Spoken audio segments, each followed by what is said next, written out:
never really see all these interesting style of games and move sets other than at the indies. This is why indies are so important to really innovate the idea of games here in the industry. Tashmani here over at Gamescom Asia. This is Indie Wavemaker, and with me I have Mergician Studios on stage with me for Stellarune. And here are the people behind them. Why don't you guys introduce yourselves? Hi, I'm Reef, Oh, I'm Kirby. The Kirby, Yeah. like my favorite character, right? It's a little different. It's a little bit different, but you know, still cute, still very awesome. That's why I like it. So Reef and Kirby are here to tell us a little bit about that game we showed earlier, which is Stellarune. Now, you did mention that game is about ascending the tower, and there was a lot of tile gameplay shown. Can you tell us a little bit more about the story first before we go into the gameplay? want to take this one? Alright, so basically Stellarune takes place in the world of Astria, and Stella is basically fighting her way to become a great magician to overcome a really big crisis in the world. And this crisis in the world is basically that there's a soul sanctum, and this is the place where all reincarnation in the world takes place. Yeah. And there's a great evil that's trying to take use of it and use it for eternal life. And Right. basically it's causing corruption in the world, corrupting enemies, and she's just trying to solve this world issue. Right. So the tower is the way for her to become the magician, basically? To kind of like ascend this tower to get to the top so that she can fight the corruption that's for the world, effectively. Right, Yeah. right. That makes sense. So let's talk a little bit more about the inspiration behind this game. Why did you decide to make Stellarune, and why did you decide on this tile-style combat? Yeah, the tile style combat was something that we were inspired by Mega Man Battle Network. It's a game that I used to play with quite a lot when I was a kid, and we were prototyping this game really late last year, and it's just something that we wanted to throw into the prototype, and it really stuck. A lot of people really liked it. Just like the kind of like moving around and dodging attacks was something that Right. we really liked, and it was a lot of fun. Right, so the tile-style combat, I mean, I did say that it kind of like reminded me a little bit of Plant vs. Zombies, but just looking at the game right now, Kirby's going to walk us through on how exactly this combat works. So We're you can gonna see... reset this. There real we quick. go. Yeah, sorry. Sorry, I just stepped in without any No, dice. no worries. So, you know, you have to get these tiles, these blocks. Oh, so what exactly happens here? Yeah, so it's a dice building game. Right. It's our kind of like unique take on a deck building game. Yeah. And so each side of the dice represents a spell. Okay. And every time that you activate the dice, it will roll to a new side of this. It will roll to a new side, readying another spell. And Right. so while you kind of like ascend the tower, you're also collecting new runes to Right. inscribe onto the dice. And so you're customizing your own little deck by customizing your dice. Right. It's kind of about figuring out what your playstyle is, finding the right abilities that suit that playstyle, and Yeah. then increasing and decreasing the probability of rolling certain actions for your own playstyle. Right, so basically you kind of already know what you will get if you roll onto that certain dice. So you have to be really quick on putting that down. Yes. So on top of moving and kind of like figure out your move, you also have to dodge at the Yeah. same time. So Yes. how's the skill level behind that like? Yeah, so it's actually quite a challenging game once you get a little bit careless, but it is quite easy to kind of like dodge, and so you kind of have to keep an eye on what enemies are doing, and as you kind of continue on with the game, the player kind of learns a little bit more about how each enemy's behavior is, Yeah. and how to kind of, what are effective spells against it, what's a good way to kind of dodge these abilities. These guys are a little bit more rapid fire, and you can see they cover a lot more move, but they're very linear, and as long as you keep moving, you'll be able to dodge them.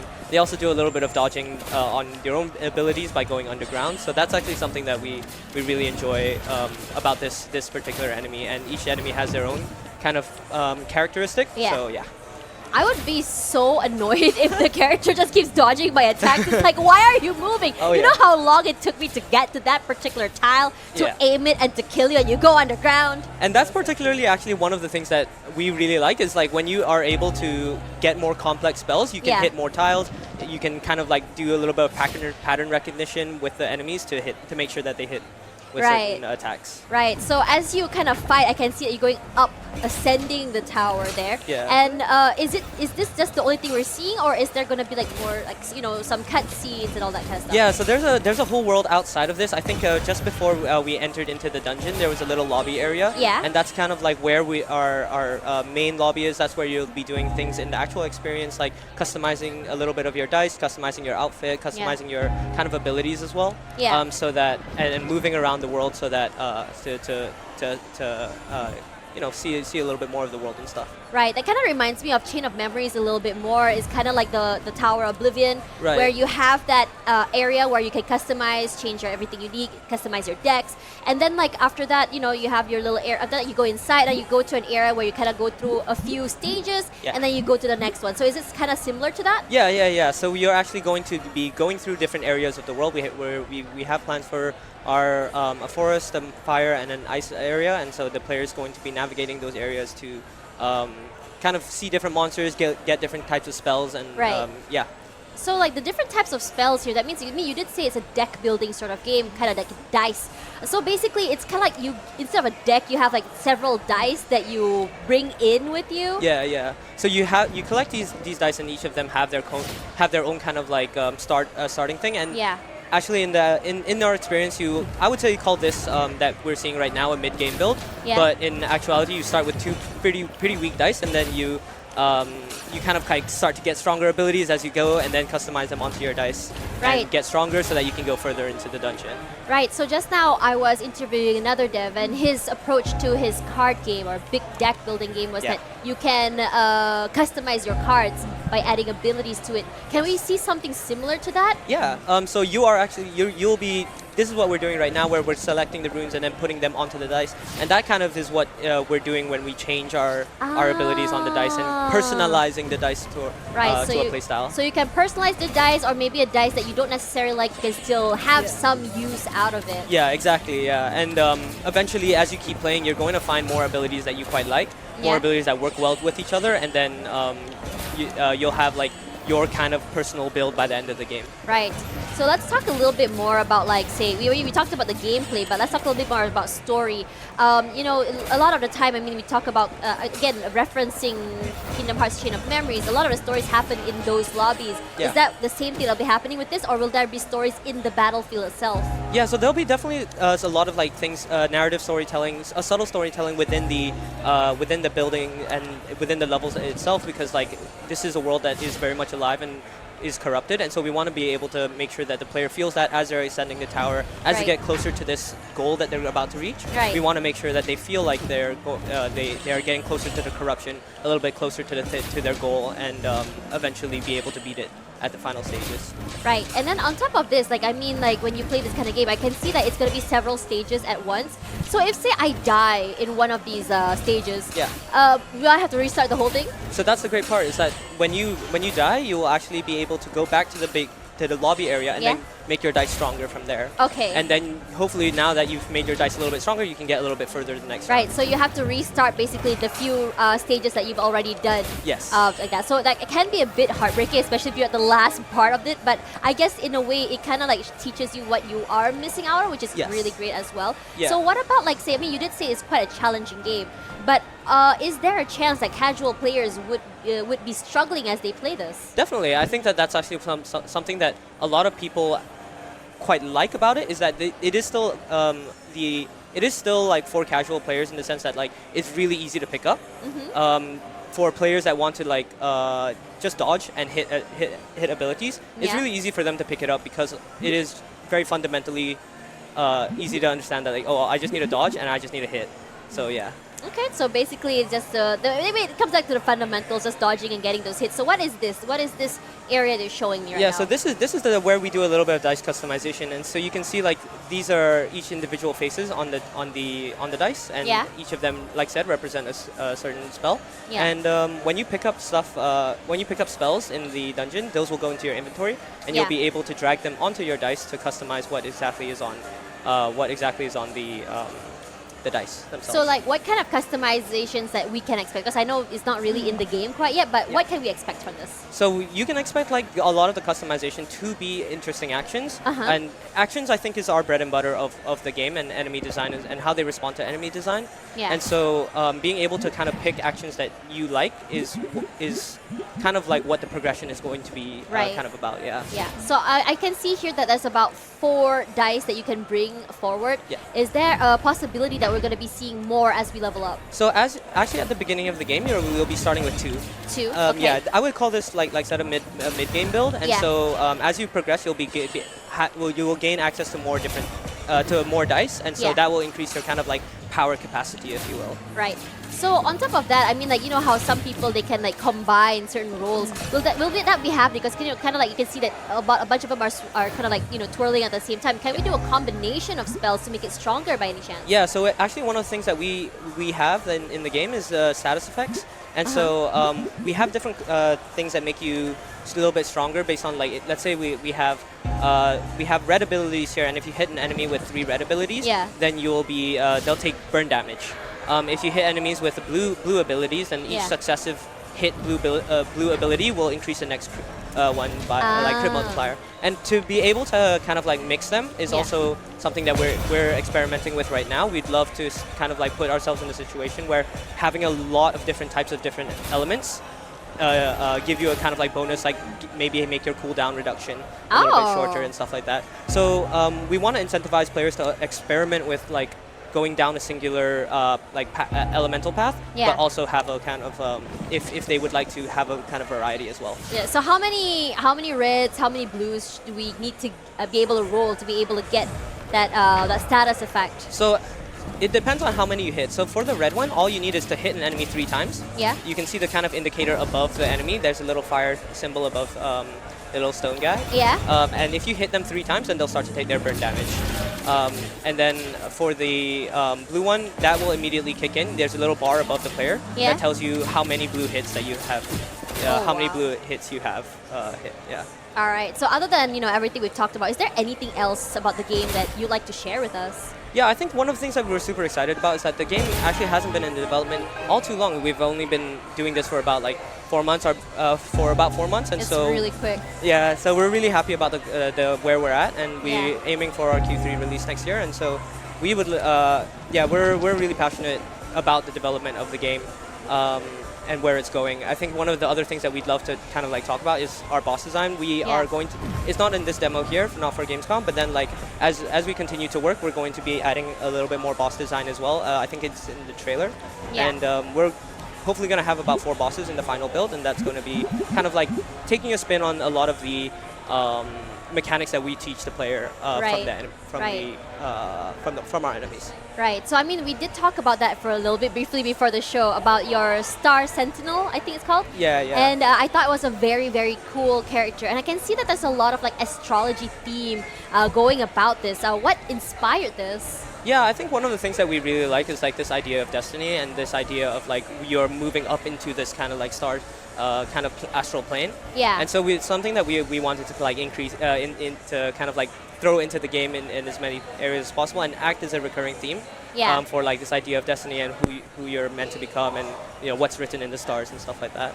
All right. I really like that idea of all of this. And I think this is kind of like an idea of how this is going to look like. Yeah. I think overall the tile kind of like the tiles is something that we really like want to keep, and we're going to kind of like create a little bit more set dressing for the other worlds. We'll have like our forest, our ice, and Yeah. our fire areas, and they're going to have their own like unique kind of visual identities as Right. well. So I did remember there was a tiles game I played where if you go on certain tiles, it'll either be a power up or a power down. Yes. Is that something that I can maybe expect in this game as well? Definitely, yeah. We movement along the tiles is something that we like is super fun in the game, and so having tiles that kind of like give you certain buffs or negates the player in certain ways is something that we're expecting as well. Right. We actually have an ability that brings up a pillar onto a thing and makes that tile unable. You can't go on that tile anymore. Oh. So then, and it acts as a shield as well. So that's something that we're going to be really like experimenting with a lot more. I mean, you saw that during the Star Sentinel in Right. that area as well. I mean, in the demo as well, which I thought was really, really fun. You can't go there, but you kind of protect it at the same time. Right, yeah. But it can be very annoying if, say, the ability comes up from the top side Yeah, and it yeah. just like rains on you. So that can be very, very scary. Yeah, it's manipulation of the battlefield, and that's something that we're really interested in because it kind of like puts a twist on what the player already knows. Yeah. And it adds like, okay, now I have to adapt as a player to try to figure out how to beat this boss. I mean, can we do that to the boss as well? Yeah. Okay, so that's- it's fair. Yeah. Yeah. We have that ability that kind of like summons a pillar as Yeah, well. I mean, it kind of reminds me of like Pokemon as well, how you have like the rain effects Yeah. or like, you know, the fairy effects coming through as well. So that's always a fun time. And it's very interesting how, you know, you can see so many of these elements come through in such different games as well. Yes. And talking about this, I would say that this game is something that definitely would intrigued me, but I have a feeling that I'm gonna rage quit a lot because I'm just gonna have to restart over and over again. Yeah. So overall, I mean, like, I can see that you have only one character, and are we gonna only have one character in the game, or are we able to have like maybe 2, 3 on the battlefield with us over time? Yeah, so we're actually going to be experimenting. We actually have a PvP version as well. So Yeah. one player's on the left, one player's on the right. Okay. And they go against each other. And we're also experimenting with how cooperative can happen. Like let's say maybe like Kirby and I are all both kind of controlling characters on the field as well. And so Okay. we're gonna have to like do a little bit of teamwork. Like okay, I'm gonna use this spell, you use this spell to try to make sure that we can hit the enemy in a successive way. Yeah. Wow, I think I have a feeling that you guys are really trying so many different avenues and outlets. You guys are going from single player all the way to multiplayer to cooperative as well, which is definitely something exciting for me because personally for me, I love single player games that can go into co-op because I just like, sometimes I like playing single player games, but you want to have a friend now and then to help you. So that's also very, very fun. Now, you did say that this game has been in development about 4.5 months now. When exactly are you planning on first releasing the demo, and when is the launch date going to be? Yeah, so we're aiming for a demo about towards the end of the year, I think, or early next year. But then our full release is going to be in Q3 next year. Q3 next year, which is honestly very, very soon. And how many people do you have on your team right now? So we are based in the U.S. and there's 6 of us in the team that are currently. The rest of them are currently in New York. Yeah. We just flew back because we're from Southeast Asia, and so we wanted to say hi to our families as well while we're here. Yeah, so we're still a pretty small team, but yeah. Oh wow! Honestly, I wasn't expecting to hear America in New York as well. So it's gonna be very, very fun to watch. And coming into this game, how's the reception to this game so far? Have you let the word out yet? Yeah. It's been a lot of fun to kind of like share this with everybody, and I think a lot of people really like kind of like we're really willing to jump in. I think it's because it's like one of those games where it's just so easy to kind of like just give it a shot and just like start dodging and just moving. Even though like they might not have a high level understanding of these spells and their patterns yet, it is kind of like very easy for them to kind of just like, oh okay, I get that I'm just dodging and stuff like that, and that's been really great. The other thing actually that we've had a really positive reception on was the PvP. Actually, a lot of people really like to take on their boys or whatever and start to create a competitive environment as well. And so that's actually way better than we even thought it would be, to be honest. And that's really great because we kind of like also have the foundation for a unique fighting game. Yeah. So yeah. I mean, it kind of reminds me of Pyre from Supergiant games. Yeah, because for me, I didn't particularly like the story that comes from Pyre, but I like the PvP aspect of it. That was very, very fun. Yeah. So I mean, I can imagine like if say I didn't really enjoy playing the story, I would just, okay, you know what, you want to PvP me? This is what I got. So like when the PvP aspects come through, are we going to be getting the same level playing field in terms of dice? Or will it be like something, if I've grinded more, I'm going to have better dice? So we're creating like these kind of like dice presets for the players, so that like one may be leaning towards a more like fire build, one might be leaning towards more of a lightning build, like we talked about with the status effects earlier. And so players can kind of like choose and pick what their kind of like play style that they want to go into the PvP with this. All right, there we go, guys. This is Stellarune. Thank you so much for sharing this with me. I love this very different style of gameplay. I never thought I would see a dice style deck game, but here we are. I love the take on it, and I'm really excited to see more of this as well because, again, as I mentioned before the pre-show, like if someone were to stream this and I'm about to go to bed, I would just let it play ASMR style. Like I hope that you guys make like, you know, Lo-Fi Girl? It should be Stellarune Girl. Stellarune Girl, you know? Just like literally just the sounds of this game as I fall asleep, because honestly, it's like is ASMR, especially the dice sounds. Yeah. Thank you so much. Yeah, and thanks for hosting. This was a lot of fun. No worries as well. So before we go, is there anything you want to say to your supporters or those looking forward to your game? Yeah, thanks for following, and thanks. We hope that you guys are all looking forward to kind of playing this game and figuring out with us, you know, how you guys want to play the game. So. Look forward to Q3. All right, so for you guys, do you guys have any social media platforms or even a Discord where you can just blast the news out?